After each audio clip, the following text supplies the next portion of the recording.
বিয়েকে অনেক সহজ করেছেন, অনেক সহজ করেছেন। এক সাহাবী বলল, ইয়া রাসূলুল্লাহ, বিয়ে করব। বিশ্বনবী বললেন, হাল্লাকা সাদাক, ইয়ানি মাহার, ডু ইউ হ্যাভ দ্য ডোরি? তোমার কি মোহর আছে? কারণ বিয়ে করলে তো মোহর দেয়া লাগবে। সাহাবী বলে, মোহর টোহর কিছু নাই। কি আছে? কয়, আমার সে গরিব এই তল্লাটা কেউ নাই। বিশ্বনবী বললেন, ও সাহাবী, কোরআনের কোন সূরা আছে কিনা তোমার কাছে? সাহাবী বলল, নবী, কোরআনের অল্প কয়েকটা সূরা আমার মুখস্থ জানা আছে। এক যুবতী মেয়ে বলল, নবী, আমি বিয়ে করব। বিশ্বনবী বললেন, কোরআন জানো নাকি? যুবতী বলে, না, কোরআন আমি জানি না। বিশ্বনবী বললেন, আমার কাছে ভালো একখানা পাত্র আছে, বিয়ে পড়িয়ে দিলাম। আর মেয়েটাকে বলল, মা, তোমার স্বামীর কোনো টাকা নাই, পয়সা নাই, মোহরানা দেওয়ার মতো কিচ্ছু নাই, তুমি কোরআন জানো না, কিন্তু তোমার স্বামীর সিনার ভিতরে কোরআন আছে। তোমার কোরআন জানা নাই, প্রতি রাতে তোমার স্বামী তোমাকে কোরআন শিখায়া দিবে, সূরাগুলো মুখস্থ করায়া দিবে।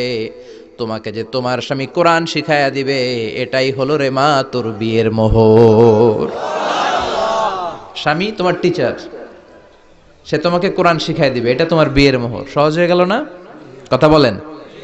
সবচেয়ে বরকতময় বিয়ে ওই বিয়ে যেই বিয়েতে খরচ কম। শুনতেছেন? হ্যাঁ, আমলের নিয়তে শুনেন। চেঞ্জ লাগবে, পরিবর্তন আনতে হবে আমাদের। ওই বিয়েটা সবচেয়ে বরকতের বিয়ে যেই বিয়েতে মোহরানা কম, যেই বিয়েতে খরচ কম, যেই বিয়ের ভেতরে ধুমধাম কম। ওই বিয়েটারে বরকত দিয়ে পরিপূর্ণ করে দেয় কে? ফাতিমা রাদিয়াল্লাহু তাআলা আনহার সাথে সাইয়েদনা আলীর বিয়ে হলো। ফাতিমাকে যে বিষ্ণুই বললেন, আলী আমার কাছে এসে তোমার কথা বলেছে, তুমি কি রাজি? ফাতিমা কোনো কথা বলে না। আবার জিজ্ঞেস করা হলো, কথা বলে না। ফাসাকাতাত, চুপচাপ।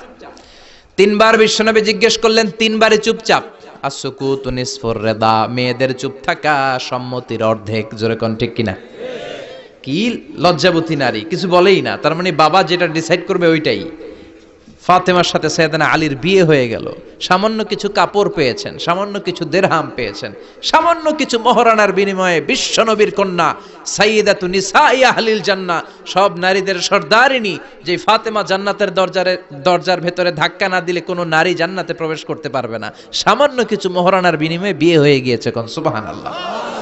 এজন্য বিয়েটারে সহজ করার দরকার আছে না নাই? রাজি আছেন তো? বিয়েটাকে